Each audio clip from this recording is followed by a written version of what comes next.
লম্বা সময়ের পর আবারও মাঠে নামতে চলেছে ব্রাজিল, যেখানে বিশ্বকাপ বাছাই পর্বে নিজেদের ১৩ ও ১৪তম ম্যাচে কলম্বিয়া ও চিরপ্রতিদ্বন্দ্বী আর্জেন্টিনার বিপক্ষে মাঠে নামবে সেলেসাওরা। বিশ্বকাপ বাছাই পর্বে ব্রাজিল রয়েছে টেবিলের পঞ্চম স্থানে থেকেও বিশ্বকাপ খেলতে পারবে সেলেসাওরা। তবে নিজেদের অবস্থান আরও উন্নত করতে চায় ব্রাজিল। সামনের দুই ম্যাচকে সামনে রেখে মার্চের ৭ তারিখ দল ঘোষণা করবে দরিবাল জুনিয়র জানিয়েছে, আসন্ন যে দুটি ম্যাচকে ঘিরে তারা দল ঘোষণা করবে তাতে বিতর্কের কোনো সুযোগ থাকবে না। ভক্তদের মন মতো ব্রাজিলের সেরা খেলোয়াড় নেইমার জুনিয়রকে নিয়ে তারা দল গড়বে। ইতিমধ্যেই আসন্ন দুই ম্যাচকে সামনে রেখে ৫০ সদস্যের প্রাথমিক তালিকা তৈরি করেছে দরিবাল জুনিয়র। এই ৫০ জনের মধ্যে ৭ তারিখ ২৩ জন খেলোয়াড়ের নাম ঘোষণা করবেন তিনি।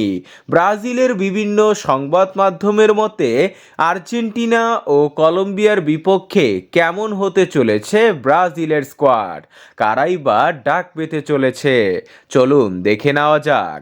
গোলকিপিং পজিশনে বরাবরের মতোই কোনো পরিবর্তন আসবে না।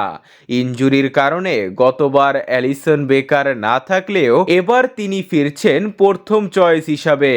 সেকেন্ড চয়েস হিসাবে থাকবে এডারসন ও আল নাসারের বেন্তো। ডিফেন্সে ৮ জন প্লেয়ারকে ডাকা হবে।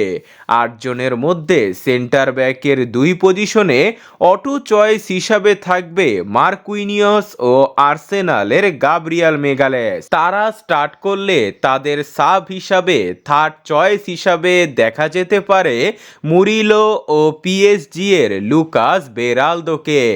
রাইট ব্যাকে ভ্যান্ডারসন থাকবে এবং তার সাব হিসাবে দেখা যেতে পারে দরিবালের পছন্দের খেলোয়াড় ডানিলোকে।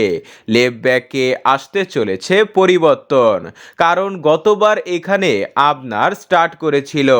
এর সাথে দেখা যেতে পারে কায়ো হেনরিক অথবা কার্লোস আগস্তো অথবা অ্যালেক্স ট্যালেক্সকে। মিডফিল্ডে ব্রাজিলের প্রচুর অপশন রয়েছে। ব্রুনো গুইমারেস ও গার্সনের সাথে ফিরছে ব্রাজিলের সুপারস্টার নেইমার জুনিয়র, এটা মোটামুটি ফিক্স।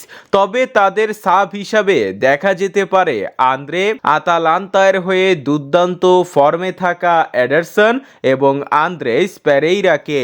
ফাইনাল থার্ডে রয়েছে তারকার ছড়াছড়ি। লেফট উইঙ্গে বরাবরের মতোই স্টার্ট করবে ভিনিসিয়াস জুনিয়র, তার সাব হিসাবে থাকবে রদ্রিগো।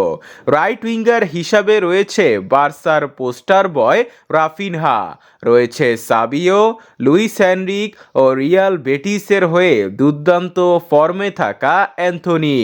সেন্টার ফরওয়ার্ড পজিশনে আসতে পারে ম্যাথিয়াস আকুনা ও ইগোর জেসুস।